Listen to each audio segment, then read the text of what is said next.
Oi, eu sou a Marcela Ponce de Leon. E eu não sou a Sheili Calef, eu sou a Ana Terra.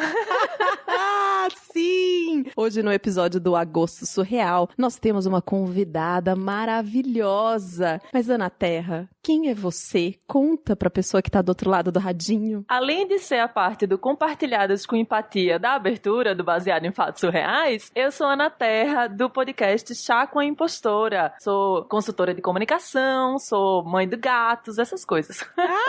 E ela é heroína, eu só não vou contar de que história, porque a gente garante o anonimato de todo mundo aqui, né? Mas ela é heroína. Exatamente. Você que tá chegando agora e não sabe o que está acontecendo, esse podcast quentinho, gostosinho, ele conta a história de outras mulheres, em primeira pessoa, como se fosse você aí do outro lado. Então, se você, mulher, tem uma história surreal pra contar, seja qual for o assunto, assim, aquela história que você não conta pra ninguém, ou você conta pro seu terapeuta, ou você conta só na mesa de bar bêbada, entendeu? Tipo, aquela história, assim, que ninguém acredita, é pra gente que você manda, bfsurreais@gmail.com, e a gente vai recontar essa história em primeira pessoa. E por que a gente falou que estamos no Agosto Surreal? Ana, você sabe por quê? Ai, porque tá sendo o meu mês preferido desse ano muito doido que a gente tá vivendo, porque tem Baseado em Fatos Surreais todo dia, minha gente, todo dia um episódio novo. Aí tanto que é nem mais, o episódio da semana não, é o episódio do dia. Eu tô assim, apaixonada por esse Agosto Surreal. Eu também tô apaixonada, então aproveita, se você tá chegando agora, faz a maratona, escuta todos os episódios do Agosto Surreal. Se você nunca viu os nossos rostinhos belos, você pode ir lá no nosso Instagram, BF Surreais, e assistir as lives de todos os episódios, se você chegou agora. Se você prefere YouTube, também tem no YouTube pra você. Bom, eu não vou ficar enrolando, vamos logo pro caso do dia. Baseado em fatos surreais. Histórias de mulheres como nós, compartilhadas com empatia, intimidade e leveza. onde o assunto é a vida E o detalhe surreal.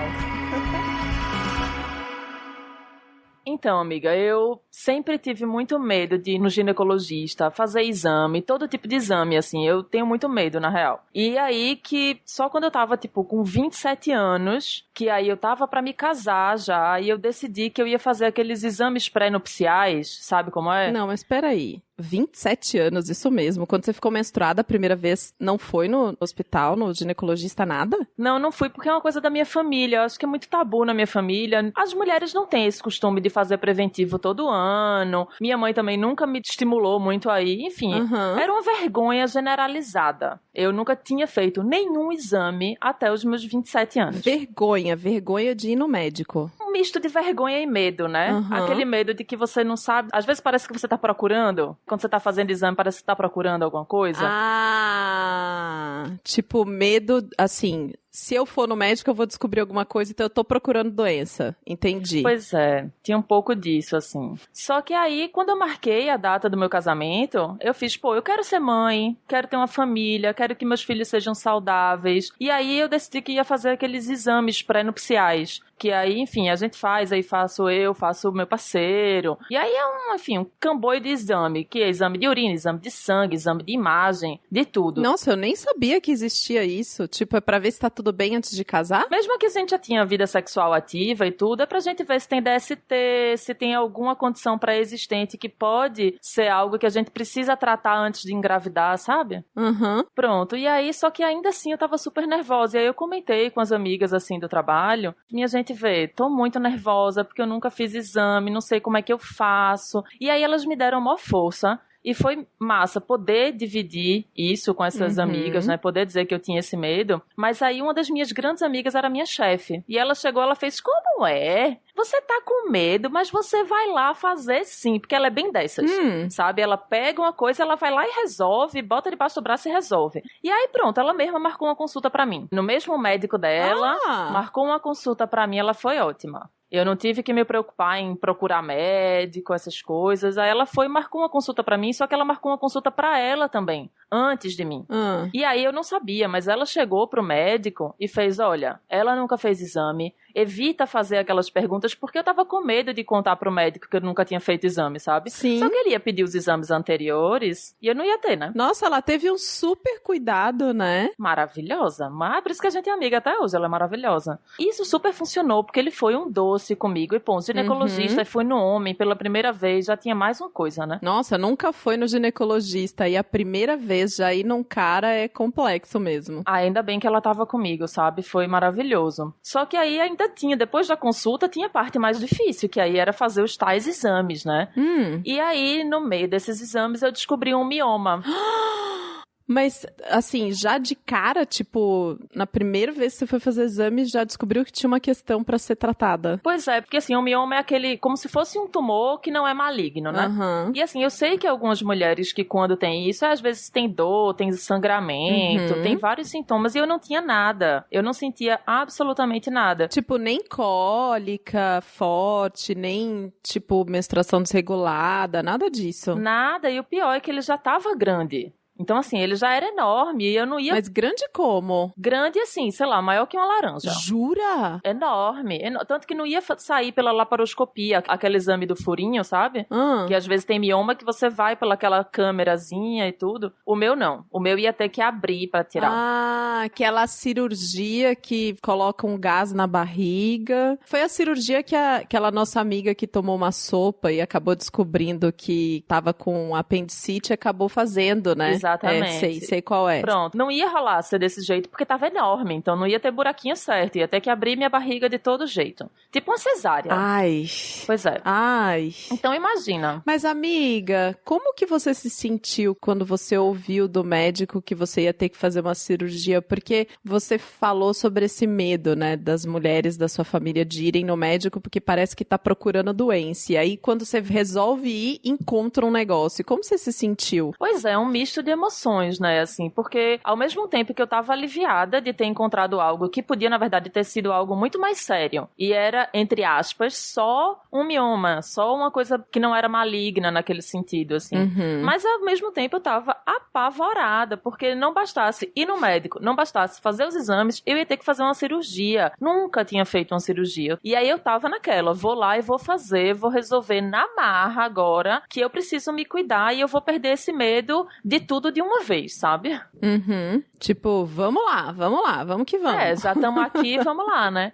Só que assim, como eu falei, eu quero muito ser mãe. E aí eu tava com muito medo de ficar estéril, porque nessa cirurgia, quando abre pra tirar o mioma, e o mioma era muito grande, se eu tivesse algum tipo de hemorragia, algum tipo de complicação, eu podia perder o útero, e aí eu só ia saber quando eu acordasse, imagina. Nossa, quer dizer, tinha um risco então, apesar do mioma ser benigno, tinha um risco de você ficar estéril durante a cirurgia, porque por conta do tamanho dele, talvez eles tivessem que tirar mais coisa do que eles estavam planejando e você ficar estéril, gente. Pois é, e toda cirurgia tem um risco, inclusive até essa nossa amiga que fez essa cirurgia de apendicite, que é uma cirurgia relativamente fácil, você assina um termo lá dizendo que você sabe que você tá correndo risco, e isso é assim, é de apavorar, é de você morrer de medo. Ah, eu faço ideia. Pois é. E aí, assim, comecei a fazer um bocado de exame pré-cirúrgico. Aí vai aquele exame de tudo. A pessoa, ele vira do avesso, né? Pra poder saber se tá tudo bem com o seu coração. E aí é ultrassom. E aí, enfim. E aí eu já tava naquela de, minha gente, é por isso que a gente tem que se cuidar. Faz todo sentido que a gente tem que fazer isso de forma frequente pra que não tenha que sofrer de uma vez, né? Eu tava sofrendo tudo de uma vez. E aí, no dia da cirurgia, fui pra um hospital que ele é excelente. E esse hospital, ele é especializado em maternidade, em trazer bebês ao mundo. E eu não ia, na verdade, ter um... Ah, não é tipo um hospital cirúrgico, é um hospital que ele é conhecido porque a galera vai lá ter filho. Exatamente, tanto que no quarto que eu fui ficar, tinha decoração de bebê, tinha até um berço, minha gente. Ai, meu Deus! Pois é, e aí eu olhava aquilo e fazia, gente, mas não é bem um bebê, mas assim, ia ser uma cesárea igual, quase, né? Então, assim, e aí agora é que as coisas começam a ficar ainda mais surreais. Meu Deus. Eu tava muito nervosa, como eu falei, eu já tenho pavor de ir no médico, imagina de tá lá, né, me preparando pra entrar na cirurgia. E aí chegou o anestesista e botou aquele bororó no soro pra você dormir. Colocou o quê, amiga? Ai, desculpa, amiga, é que minha mãe que fala assim, botou um bororó. Que é isso? É tipo um remédio pra dormir. Ela diz, vou tomar um bororó pra dormir. E aí pronto. Anestesia. Amei. Eu não conhecia essa expressão, eu acho amiga. que é mamãe que fala. E eu peguei. E aí o anestesista veio botar esse bororó no soro pra eu poder dormir. Só que assim, eu tava muito nervosa. E aí eu não apagava. Não tinha bororó certo pra me derrubar. Não tava dormindo.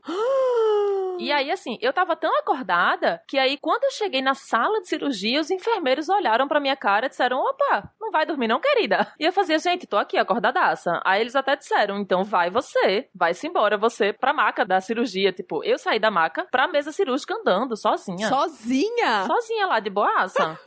Amiga! Como se nada tivesse acontecendo e vendo tudo, né, assim. E aí pronto, e aí eles olharam e disseram, mas você não tá nem com um pouquinho de sono? E aí eu já não lembro mais nada. Eu acho que nesse momento foi o momento que eu apaguei de vez. Eu acho que quando eu sentei naquela mesa cirúrgica, desligou a minha mente, sabe? Só que aí eu acordei no meio da cirurgia. Então assim, não foi uma anestesia que bateu real. Eu acordei no meio da cirurgia e eu comecei a falar. Não, como assim você acordou no meio da cirurgia? Acordei. E sabe quando você tem aqueles sonhos que quando você acorda você não consegue falar direito e aí as pessoas não lhe escutam? E aí eu comecei blá falar e ninguém entendia nada porque anestesia, então eu tava só... Tipo paralisia do sono, quando você tenta acordar, parece que você sente que você tá presa no sonho assim, aí você tenta falar, ninguém te escuta, eu sei como é. Pois aí, as palavras não estavam saindo direito e aí eu vi aquele lençol, né, branco na minha frente, separando a parte de baixo do meu corpo. E aí quando eu comecei a resmungar alguma coisa e tentar me mexer, e aí o médico chegou e fez calma, a gente já tá terminando, deu tudo certo com a sua cirurgia. Você quer ver o mioma? Não acredito! E eu fiz, claro, posso segurar? Égua! Não, acho que a anestesia me deu uma coragem sem tamanho, né? Então ele me deu, amiga, ele me deu o mioma na mão. Não acredito! E era real do tamanho de uma laranja, assim. Eu tava meio segurando meio que por cima do lençol, assim, porque eu tava anestesiada, mas também não queria me sujar, né? E aí, eu tava segurando, assim, e aí eu cheguei a sentir a mão pesar, sabe? Minha mão tava fraca, eu acho, ainda na anestesia, enfim. Enorme. Você sentiu eles mexendo na sua barriga? Tipo, porque a barriga tava aberta, né? Você sentiu eles mexendo? Eu não tava sentindo exatamente. Eu tava sentindo um desconforto que eu não tava muito bem sabendo de onde é que vinha, sabe? Mas eu acho que eu acordei tão corajosa que, na real, eu só queria que aquilo tivesse terminado. E quando ele me disse, quer segurar? Eu fiz, quero. Sem titubear, sem pensar duas vezes. Pois é, e aí eu fui pro quarto. E aí minha mãe tava lá me esperando e eu cheguei e fiz, mãe, você não sabe o que aconteceu. Eu peguei o meu mioma na mão. E aí minha mãe olhou e fez, como é, minha filha? Mas assim, eu não tava satisfeita de contar pra minha mãe. Eu contei pra todo mundo que entrou no quarto, sabe? Porque quando você faz cirurgia, começa a entrar um bocado de gente, né? Pra poder ver como é que você tá e pra tirar remédio do soro. E aí traz a alimentação. Tipo, um bocado de gente, você tá falando a enfermeira que entra o tempo inteiro pra ver remédio, temperatura, a pessoa que vai trazer a comida, e vem o médico do turno da manhã ou da tarde. A gente acha que vai descansar quando vai fazer uma cirurgia, mas não descansa, não. Pois é. E aí, pra todo mundo que entrava no quarto, eu fazia, você não tá sabendo? Segurei o meu mioma com a mão. Era grande novidade. Você contava pra todo mundo? Porque, veja, aquilo era o sinônimo da minha coragem. Uma pessoa que não aguentava tirar um sangue, fazer um exame, tinha feito uma cirurgia, acordado no meio, segurado o próprio mioma, eu tinha que falar pra todo mundo, eu não podia guardar isso só pra mim.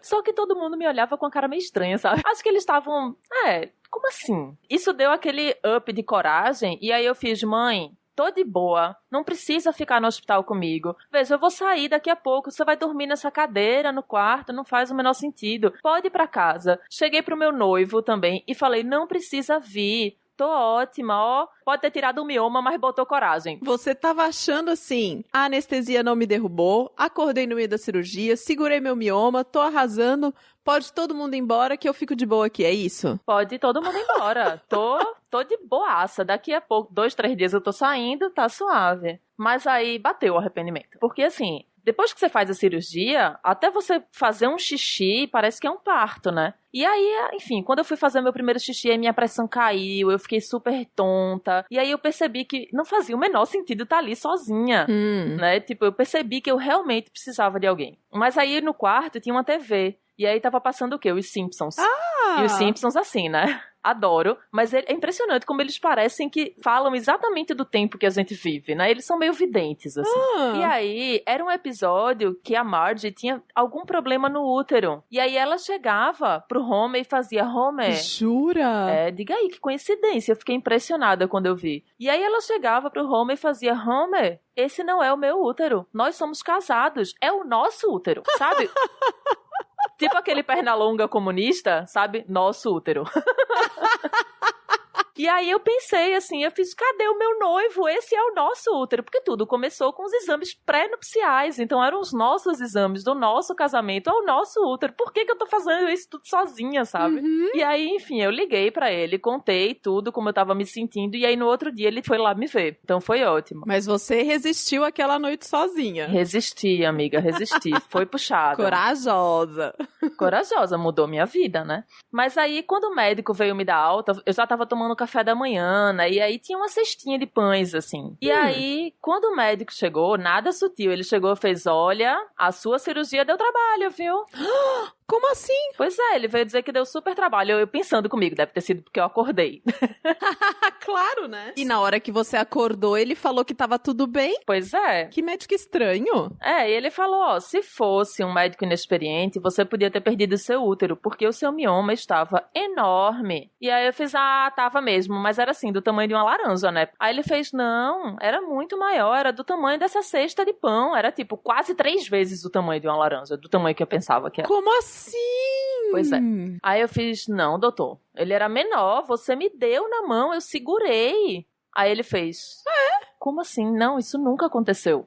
Aí eu fiz, doutor, o senhor botou na minha mão, eu senti até o peso dele. Ele fez, não, isso nunca aconteceu. Olha, é comum ter alucinação com anestesia, então isso deve ter sido uma alucinação, porque na verdade... quê?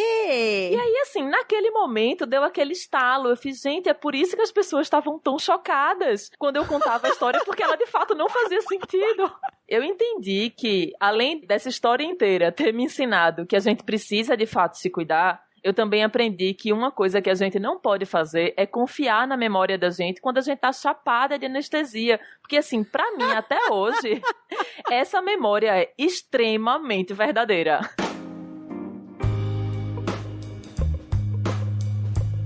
Ana do céu! A heroína alucinada!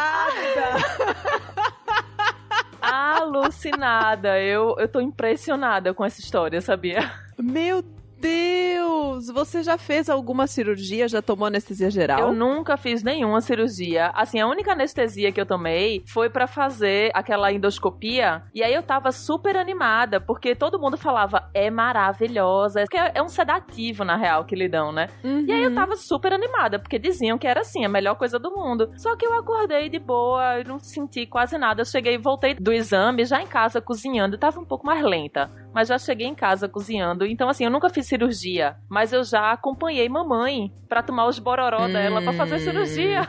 Os bororó? E eu lembro muito, mamãe, teve uma vez que ela acordou da anestesia e aí ela começou a dar em cima do médico. Mulher, ela dando em cima do médico e o médico morrendo de rir. Mas você viu ou ela te contou? Eu vi e gravei. Então temos provas. Então temos provas de que é possível acordar da anestesia. Inclusive ela nega isso. Porque ela disse, eu não tava dando em cima do médico. Acredito. E aí o médico falava, eu sou casado. E ela não só ciumenta, não. Maravilhoso. Traz a mulher junto. Mas e tu já fez cirurgia? Eu já fiz cirurgia e eu tava conversando, eu e a Shelly, sobre isso. Porque ela fez uma cirurgia recentemente. Você que tá aí do outro lado do radinho e não sabe do que eu estou falando, volta algumas casinhas e escuta o caso da sopa. Sim, a Shelly já foi nossa heroína aqui neste podcast. Eu tô revelando a identidade só porque ela deu autorização pra isso, né, gente? Então, a gente tava conversando, porque ela fez cirurgia de retirada de apêndice e eu fiz a retirada também de um tumor benigno, que era do tamanho de uma laranja, igual o caso da heroína. Só que ele tava na adrenal, que é uma glândula que fica em cima dos rins. E ela produz alguns hormônios, como a adrenalina. E aí eu fiz a cirurgia laparoscópica e tal, só que eu tava com muito medo de tomar anestesia. Muito medo de tomar anestesia, porque eu não queria que me apagassem de jeito nenhum. Pra você ter uma ideia do quanto eu não gosto de perder a consciência, assim, de me apagarem, quando eu fiz endoscopia, eu pedi pra eles me darem a dose mais baixa desse sedativo, e eu fiz a endoscopia praticamente acordada. Tipo, eu vi o cano sendo colocado na minha boca, e ela falando, agora engole, e eu... engolindo Deus, e tal. Livrem. Esse nível. E aí eu tomei anestesia e eu lembro da cena, porque eles dão um sedativo antes, mas a anestesia mesmo é na veia quando você chega no lugar. E eles começam a conversar com você pra brincar com você, pra te relaxar, né? E eu lembro do anestesista falando alguma coisinha comigo, aí eu apaguei e já abri o olho, porque a sensação foi exatamente, tipo, de piscar o olho mesmo, assim, fecha e abre, fecha e abre. E aí eu já abri o olho e a primeira coisa que eu pensei foi, tô com fome. E a Sheili falou, cara, isso é muito você, comida é a Marcela, tipo, faz muito sentido. Ela tava pensando nas coisas que ela tava criando, tipo, ela acordou tendo um monte de ideias, e isso é muito a Sheili, então a gente ficou conversando sobre isso, assim. Então, olha, heroína, eu prefiro ficar com a versão de que você pegou seu mioma na mão. Eu confesso que eu pedi pro médico pra ver o meu tumor também. Eu queria ter visto, eu queria ver como ele era, mas eles não me mostraram. Eu acho que ela segurou na mão e aí eu acho que os médicos disseram, porque como não é algo que de fato se deva fazer, eu acho que os médicos estavam usando anestesia contra ela pra dizer que ela tava doida. Mas eu boto a maior fé que ela segurou esse mioma na mão.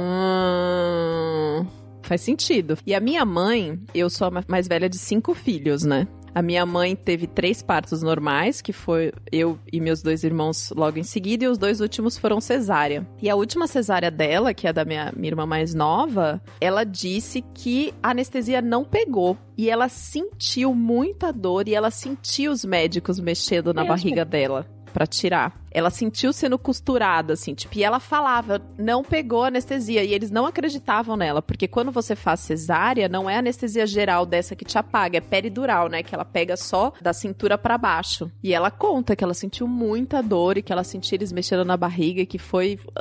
eu devia até ter avisado, né, que era, podia agora ter um gatilho sim, aqui, né? Se você for fazer uma cirurgia, não fique sozinha no hospital, porque assim, eu já acompanhei mamãe mais de uma, e assim, gente, a gente precisa de alguém, por mais que a coragem bata tal qual uma anestesia, não fique sozinho, deixa alguém com você, é tudo bem a gente precisar de alguém, tá tudo bem, a gente não precisa ser cavalo do cão e dizer que a gente consegue resolver tudo só.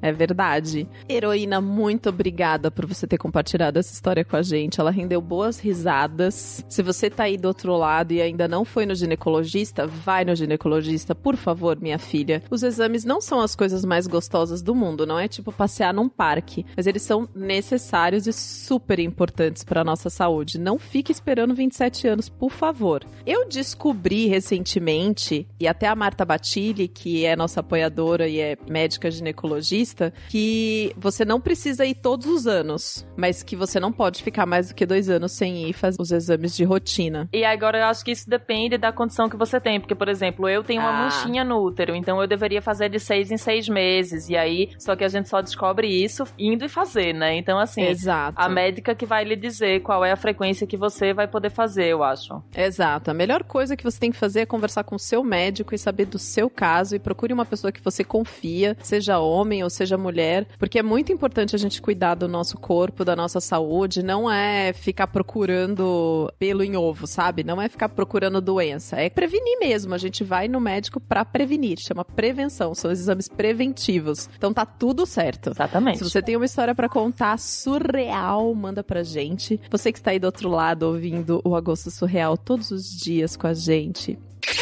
nosso muito obrigada, nosso amor, nosso carinho. Vai lá no iTunes agora, dá 5 estrelas, diz que ama esse podcast pra mais pessoas descobrirem esse podcast, entendeu? Segue a gente no Spotify, conta pra todo mundo. Se você ouviu essa história e essa história ressoou e você sabe de uma pessoa que vai gostar de escutar, compartilha, não é mesmo, Ana? Exatamente, compartilha e eu boto fé que todo mundo tem uma história, algum caso baseado em fatos surreais que lembra de alguém. Então dá pra gente ir ouvindo de um em um e mandando pra aquelas pessoas que a gente lembra. E aí eu posso aproveitar pra convidar as pessoas também pra conhecer o Chá com a Impostora? Claro!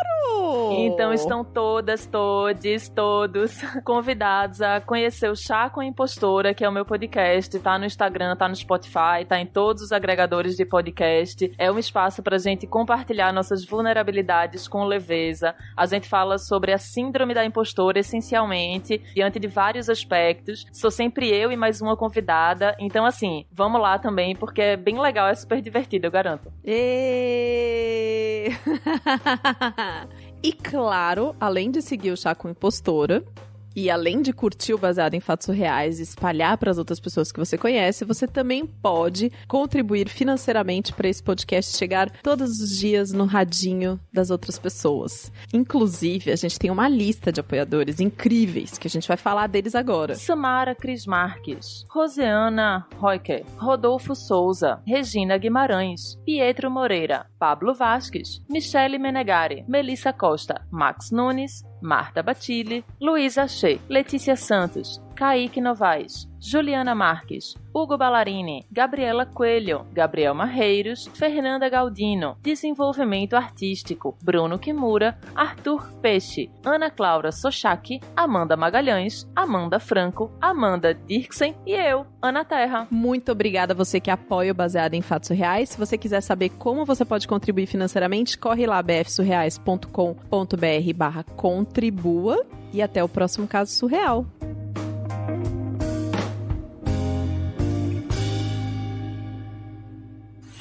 Esse podcast foi editado por Domênica Mendes.